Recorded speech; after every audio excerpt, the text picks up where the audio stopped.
Hare Krishna everyone. Welcome to Once Upon a Time Dashavatara series part 3. Well, in part 1 we talked in great detail about Matsyavatara of the Lord, wherein the Lord incarnated in the fish form. And then in part 2 we talked about Kurmavatara, the tortoise incarnation of the Supreme Lord Krishna. And now moving forward today in part 3, we will discuss about Varaha Avatara. Varaha means boar, or in other words, wild pig. So now we may wonder, wild pig, that's an abominable form. Why would Lord come in the form of a pig? What does the pig eat? It goes here and there, it crouches for stool. So we may say, why would the Lord come in, such an abominable incarnation?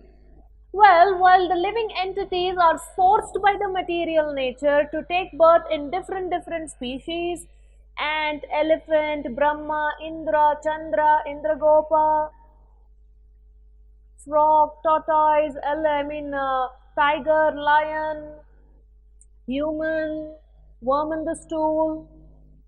While we are actually forced by the material nature because of our past karma, on the other hand, the Supreme Lord also comes in different forms, just like we have seen. He comes in the fish form, he comes in the tortoise form, he comes in the beautiful wild boar form, and so many other forms. But the twist in the story is, when the Supreme Lord comes in these forms, he is not forced like we are, he comes by choice. And not only he chooses to come in these different forms, but also when he appears in these forms, it is foolish on our part if we deride the incarnation and say, oh, this is Matsya, fish form, it is abominable, or it's in the wild pig form, it's abominable. No, it isn't. That is why Krishna says, Janma karma chame divyam. He does not come like us. His birth is divine, his activities are divine, his form is divine, his name is divine, his place is divine. Everything about him is divine, it's transcendental. While an ordinary pig, I'm sure none of us feel like, going and hugging the pig and all that. But when the Lord comes in this wild pig form, you want to embrace him, you want to offer your obeisances unto him, you want to offer prayers unto him. Whatever form he chooses to come in, he is the most beautiful. He does not fall down from his position as the Supreme Lord, regardless of in which form he comes. So in this Varaha Avatara, there are actually many times the Lord comes in the form of the wild pig. But in Srimad Bhagavatam, 2 such pastimes where the Lord is coming as Varaha is documented. So in Canto 3 of Srimad Bhagavatam, the one that Prabhupada has written the commentary to, the 3rd canto is in 2 volumes. So the one that I'm holding here is volume 1. And this is also Canto 3, but this is volume 2. So this story is spread across towards the last few chapters of volume 1, Canto 3, and the first 1 or 2 chapters in part 2 of Canto 3. So it's spread across both the parts in Canto 3. So the very first Varaha Avatara that is documented here in Srimad Bhagavatam is called Shweta Varaha Avatara, wherein the Lord came in the boar form, which was white in color. And later we will see the Lord also comes yet again in another pastime as Varaha Avatara, that is Rakta Avatara, Rakta Varaha Avatara in red color. So let's first talk about the Shweta Varaha Avatara. In fact, I have told you already that Lord Brahma, who is the secondary creator of this Brahmanda, he lives for a really long time. He also lives 100 years just like us, but the significant difference is his 100 years is way longer than our 100 years. In fact, just as one day, even if you just take 12 hours, Sahasra Yuga Paryantam is what Bhagavad Gita says. Sahasra Yuga, 100 Divya Yugas. which is called as one kalpa. And one Divya Yuga, I have already explained to you, all the four yugas put together, Kali Yuga, Dwapar Yuga, Treta Yuga and Satya Yuga together is one Divya Yuga. Like that, 100 Divya Yugas is just 12 hours, one day of his. So the Shvetavaraha Avatara appears in the 51st year of Lord Brahma. Our Brahma is already past first 50 years of his life. Right now he is in the 51st year of his life. And in that his 1 month is also made of 30 days. In that very first day is called Shvetavaraha Kalpa, in which we are right now. And this Shvetavaraha Kalpa, how did it happen? During this, why did the Lord come in this Varaha form? That is because Lord Brahma, although he is the creator, on one hand he is going on creating and creating, on the other hand he saw that there was actually an inundation of Mother Earth. Bhumi Devi, who happens to the wife of the Lord, she was submerged in Garbhodaka ocean. So Lord Brahma, who was the creator, he was perplexed what to do. On one hand, I'm creating, but on the other hand, I see that Bhumi Devi is submerged. She is inundated in the waters of Garbhodaka ocean. How do I save her? What should I do? What should I not do? So not just us, looks like even the great creator like Lord Brahma, even he is getting perplexed. So in the purport to these shlokas, Prabhupada is beautifully writing, devotees many a times get perplexed, but they are never discouraged. Just like Arjuna on the battlefield of Kurukshetra, he was also perplexed. Should I fight? Should I not fight? If I fight, these things will happen. If I don't fight, these things will happen. What should I do? Where should I go? You know, all such confusions. Parikshit was perplexed. He was cursed by Shringi. He was thinking, what did I do? I should not have done. Now I just have 7 days. I've been cursed by this Brahmana boy. What should I do? Where should I go? What should I hear? Who should I meet? Prabhupada also was perplexed. For 40 long years, he was meditating upon how to execute the order of his spiritual master, that is to preach in English, go to the West. He was constantly contemplating. He writes how difficult it was for him to get the visa and the passport. And then finally, after he got that, just for him to get a ticket, it's not like he got a ticket on some airlines and he flew.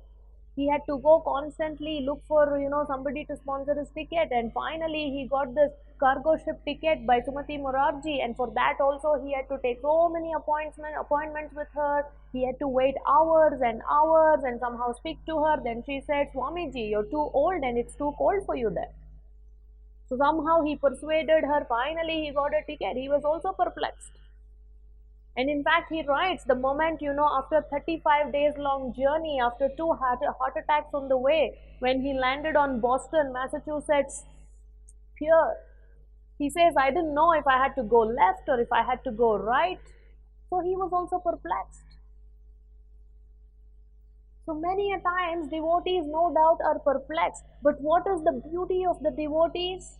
They don't take solace in their own strength, their own intelligence, their own problem-solving abilities. Instead, they always take the shelter of the Supreme Lord. They pray to the Lord, my Lord, how should I go through this? What should I do? You please guide me. You please instruct me. You please show me the way. I'm a soul surrendered unto you. Every single time. And the Lord doesn't fail his devotees. Every time he shows them the way. For Arjuna, he spoke Bhagavad Gita. For Parikshit Maharaj, he came in the form of Sukadeva Goswami. For Srila Prabhupada, he sent so many of these young American boys and girls to come and assist him in his movement. And many of these devotees who joined at the time, now they are not even there, some of them. I should not say many, some of them aren't even there. But at that time when Prabhupada needed the help, somehow, mysteriously, Krishna just kept sending them to him. And they came and did their part at the time. So right now, here also, Brahma is perplexed. He's saying, I am supposed to be the creator. But here, Bhumi Devi is submerged in the Garbhodaka ocean. What should I do? How should I save her? My Lord, I'm surrendered unto you, please help me. And while he was praying, right from the nostrils of Lord Brahma came Varahadev. He comes from the nostril of Brahma. Quite interesting. And he was just the tip of the thumb of Lord Brahma. So small in size is what Srimad Bhagavatam gives us, the measurement of Lord Varaha. Can you imagine? He's coming from the nostril of Brahma. Tip of the size of the thumb of Lord Brahma. How small he must have been. And then in no time, he started growing bigger. And so big, like a mountain. And now you can imagine, so what is the size of the earth? What is the diameter? 8 billion miles? What is it? I don't know the exact number. So to lift Mother Earth, now imagine how big Varahadev must have been. So he must have been at least as big as the size of the earth to lift her, because he lifted her on his beautiful white tusks. So this Lord Varahadev, he became like a huge mountain, and then he jumped into the Garbhodaka ocean, and he went, and how did he find Mother Earth? By smell. That's what pigs do. So in Bhagavatam, he smelt Mother Earth. That's how he found her. So whatever form the Lord takes, he plays that role perfectly. And now because he is in the form of this wild pig, the boar form, he is using his sense of smell to detect where Bhumi Devi is. And that's how the Lord found her and then lifted Mother Earth on his tusks. Imagine how big he must have been to lift the entire Mother Earth on his tusks. And he restored her to her position, so all the living entities again could sustain on Bhumi Devi. So very beautiful pastime. And then after that, Lord Brahma's son Swayambhuva Manu and all the other, Prajapatis and everybody, they inhabited Mother Earth and they were happy, increasing the population, which is exactly what Lord Brahma was supposed to do. So this is the Shvetavaraha Avatara. The Lord took the white boar's form, and that is why this Kalpa itself is called Shvetavaraha Kalpa. And then in another Manu's period, Chakshusha Manu's period, the Lord again came in the incarnation of Varaha, the boar form, wild pig form. Here it is Rakta Varaha, reddish, beautiful Varaha form. And why did he come again? To kill this great terrorist of the world, the demon Hiranyaksha. Hiranya means gold.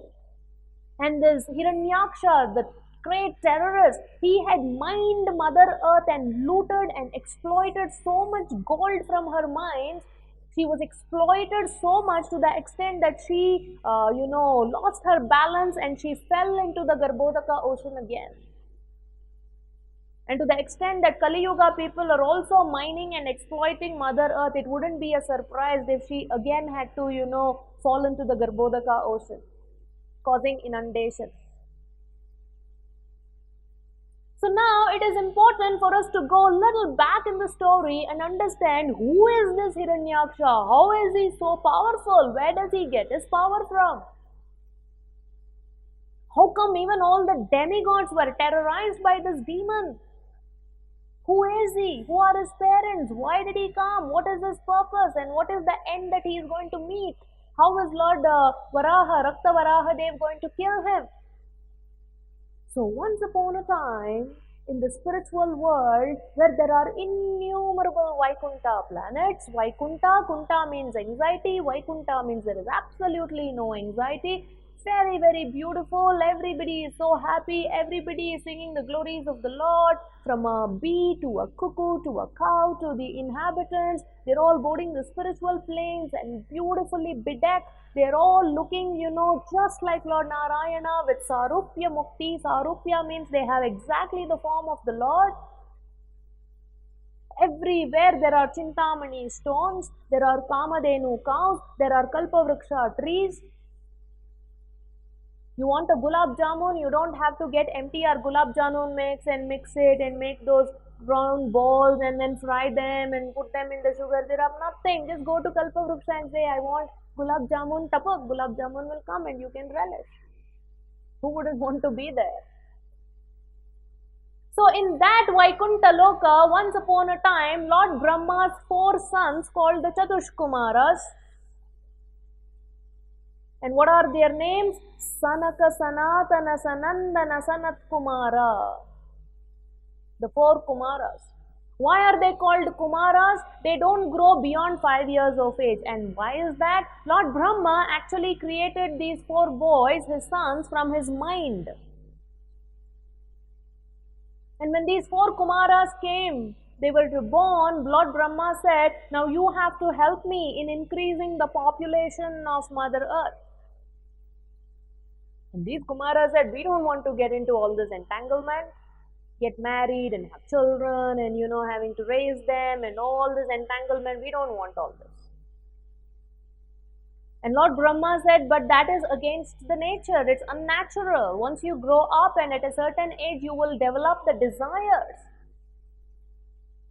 So what did the Kumaras do? They said that we will not grow beyond 5 years. So that way, they are mentally, intellectually, spiritually very, very mature to the extent that the Kumaras are actually one of the Mahajanas, one of the 12 Mahajanas, in whose footsteps we need to walk in order to achieve God realization. But at the physical growth level, they don't grow beyond 5 years. Very interesting.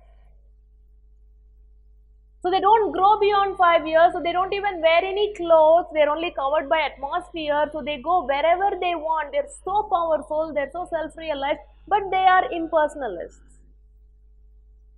They've still not achieved like full Bhagavan realization, which will happen shortly. So these Kumaras, they can go anywhere in the material world, in the spiritual world. So once they wanted to go and have the darshan of Lord Narayana in Vaikuntha. And there are 7 gates that one has to cross in order to have the darshan of Lord Narayana.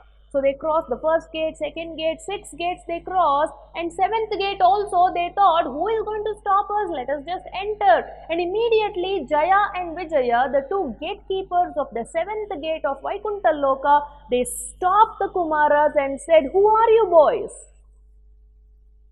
You can't enter without our permission and you look immature. The Lord is resting right now, you can't go and disturb him. And immediately the Kumaras got angry, which is very unlikely. We say in Vaikuntha there is no lust, there is no greed, there is no anger. So this is an exceptional case. First of all, it's unnatural and exceptional why Jaya and Vijaya would actually stop the Kumaras from entering. And then it's again unnatural how the Kumaras would get angry. And this is all because the supreme desire of the Lord to enjoy Virya Rasa. The Lord just thought that, I'm not getting ample opportunity to enjoy, to relish Virya Rasa, to fight. The Lord wants to enjoy all kinds of rasas. Virya Rasa also being one of them. And when the Lord wants to fight, He doesn't want to fight with any chota-mota fellow. He wants like somebody who is competent at His level, and He wants to fight with His own devotees. And the devotees, of course, will not want to fight with the Lord. They only want to serve the Lord. So in order to facilitate this whole desire of the Lord coming true, Jaya Vijaya actually get cursed by the 4 Kumaras, saying that by stopping us, you have acted in a way that is not befitting the residents of Vaikuntha Loka. So we curse you, Jaya and Vijaya, that you take birth on the mortal planet, on planet Earth, as demons. And then after a while, after a few births, then you will come back to the spiritual world. And by the time Jaya and Vijaya realize this mistake, the Lord gets to know this. He is rushing along with Mother Lakshmi, and Garuda is trying to keep up with him with his pace. And he comes and says, oh, Brahmanas. He glorifies the Brahmanas because the Kumaras are Brahmanas. He says, no doubt, it is a mistake from my servants, Jaya and Vijaya, but actually it is the master who has to take responsibility for the mistakes committed by his servants. So instead of cursing them, you please, let me become the recipient of that. So like this, there are various discussions happening between the Lord and the Kumaras and the Jaya and Vijaya. Everybody, feels like they are at fault. Jaya, Vijaya, by now they have realized it was their mistake. The Lord is saying he'll take the mistake upon himself because he's the master of Jaya, Vijaya. And meanwhile, the Kumaras are thinking, why did we act so impulsively? Why did we get angry? Why did we have to curse? Well, anyway, like I said, because it is the Lord's supreme desire, he wants to enjoy this Virya Rasa. The Kumaras have already cursed and the curse cannot be taken back. The Lord assures Jaya and Vijaya that every single time you take birth as demons on planet Earth, I myself will come in different forms and then I will deliver you. So this Jaya and Vijaya, the very first time they come to the earth as demons, they come as these two twin brothers, Hiranyaksha and Hiranyakashipu. And in the second time, when they again take birth, then they come as Ravana and Kumbhakarna. And the third time, when they again come back, they come as Shishupala and Dantavakra. So Hiranyaksha is none other than, Hiranyaksha and Hiranyakashipu are none other than the gatekeepers of Vaikuntha, the servants of Lord Narayana, that is Jaya and Vijaya. Now, hey, how exactly did the birth of Hiranyaksha happen? That is also super interesting. So these twin brothers, the demons, the terrorists, the Daityas, Hiranyaksha and Hiranyakashipu, were born to the father Kashyapa Muni and their mother was Diti. Daksha Prajapati, who was increasing the population of the planet, that was his job, he was the Prajapati. He had 13 daughters that he had gotten them married to Kashyapa Muni. Sati is also one of his daughters. She married Lord Shiva. So 13 of his daughters got married to Kashyapa Muni and all of them had children and Diti did not have any children at the time. So she desired to have sons of her own. So she approached her husband Kashyapa Muni and requested him to fulfill her desire. Well, to want to have a son or sons through her husband is no problem. Every woman, it is her rightful desire. There's nothing wrong with that. But the wrong thing happened when she desired for this at the wrong time. That was the problem. Conception has to happen with the right consciousness, at the right time, in the right mood, with the right intention. So Diti's, she was overcome with passion and she wanted her desires to be fulfilled by her husband at the wrong time, and that was Sandhya Kala in the evening when her husband was offering his prayers. He was in trance, he was meditating, and there Diti goes and expresses her desire. And Kashyapa Muni, he should have been a little strong and he should have evaded it, but he doesn't. Although he does warn her, saying that this is not the right time. This is the time when Lord Shiva is going around with the ghosts and spirits. So the wrong kinds of soul will be, so Lord Shiva will be looking for condemned wombs to impregnate with these ghosts and spirits souls. Because remember, ghosts and spirits, they don't have the subtle body. They don't have the gross body because of, anyway, I don't want to go into all those details. These ghosts and spirits, Lord Shiva will, put into the wombs of the mothers who are copulating with their husbands around this time, in the evening time. So Kashyapa Muni warns her about this and she tells her, just you wait for some time. This is not the auspicious time. But Diti was overcome by so much of passion that she literally, holds on to the cloth of her husband, says, no, you have to fulfill my desire right now. And it is the duty of the husband to fulfill the desire of his wife, and then they unite. And then after the union, Diti realizes what an abominable act she has performed. Because right at the moment, there are so many inauspicious things that begin to show up in the environment. Kashyapa Muni, right after that, he goes and takes a bath, and he's offering his Gayatri and doing his prayers, and meanwhile Diti is thinking, oh, what have I done? So, as a result of conceiving at the wrong time, induced by passion, because Krishna in Bhagavad Gita says, when a man and a woman unite and have a children as per the religious principles, now that is service to Krishna. There's nothing wrong with that. But when it happens, irreligious way, like in case of Diti and Kashyapa Muni, then it leads to a lot of damage and havoc in the society. And that's how Hiranyaksha and Hiranyakashipu, these two souls got impregnated into Diti's womb. And once she realized this mistake, because she knew that even within the womb these two kids are creating such havoc, she could know that because of the evil omens, that she's not an evil woman basically. She's actually, a pretty good, decent lady. So what is she thinking? That for as long as possible, let me hold on to these two kids in my womb, because I don't want them to come out and create a bigger problem, and I don't want them to, cause a major trouble for the demigods.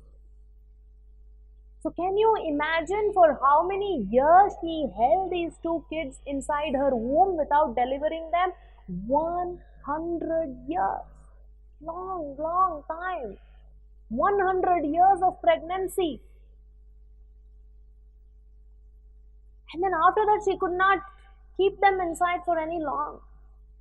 Why? Finally, when she delivered, Hiranyaksha came first and Hiranyakashipu was delivered next. But in terms of conception, Hiranyakashipu was conceived first and Hiranyaksha was conceived second. So Hiranyakashipu is the older brother, Hiranyaksha is the younger brother. And the moment they were born, such evil omens. Mother cow, instead of giving milk, she was giving blood. Clouds, instead of pouring rain, they were pouring pus. There's all kinds of rumbling sounds, braying of asses, and the dogs are wailing and crying. The ocean's tidal waves are, very, very heavy. So all kinds, and the whole thing is dark. So all kinds of evil omens. And this Hiranyaksha and Hiranyakashipu grew like mountains, and with golden crowns and golden ornaments. Hiranyaksha, Hiranya means gold. Hiranyakashipu, Hiranya means gold. Kashipu means soft bed. So these two evil brothers represent materialistic men who are interested only in wealth and women. So you can imagine, by observation, that in Kali Yuga, most of the people are having the mentality of Hiranyakashipu and Hiranyaksha. And this Hiranyaksha, he would carry this huge mace on his shoulder, and unnecessarily he would go and ostracize Brahmanas and women, and he would cause havoc, cause problems in deity worship. And he would unnecessarily go and challenge everybody to fight with him. So he went to the depths of the ocean and he found Varuna Dev. Varuna Dev's city is called Vibhavari. So he went to Vibhavari and challenged Varuna Dev, come fight with me. And Varuna Dev said, I'm pretty old. I am no match for you. I don't want to fight with you. But he said, you go fight with Vishnu. Vishnu is the right match for you. He will compete with you and you will lay down in the, battlefield of death. So now Hiranyaksha is going around looking, who is this? Vishnu, where is he? I want to kill this person. And at this point already, Mother Earth had gone and hid herself in the Garbhodaka ocean, because these two fellows, Hiranyakashipu and Hiranyaksha, the two evil terrorist brothers, had terrorized Mother Earth like anything and mined so much gold from her that out of fear she had gone and hid inside the Garbhodaka ocean. Now again Lord Varaha, the Lord Supreme Lord incarnated in the Rakta Varaha form, the red boar incarnation, he goes into the depths of the ocean, again smells where Mother Earth is, Bhumi Devi, who is his wife, and he protects her. Again lifts her on his beautiful tusk. So huge. So huge. And as he is carrying Mother Earth and trying to, go place her, this Hiranyaksha finds Varahadev and he says, oh, you are the one. Come, fight with me. Don't run like a coward. He uses all kinds of abusive words, which is documented in Srimad Bhagavatam. I don't even want to repeat them. But the Lord doesn't get agitated. Like they say, let the dogs bark and the caravan will pass.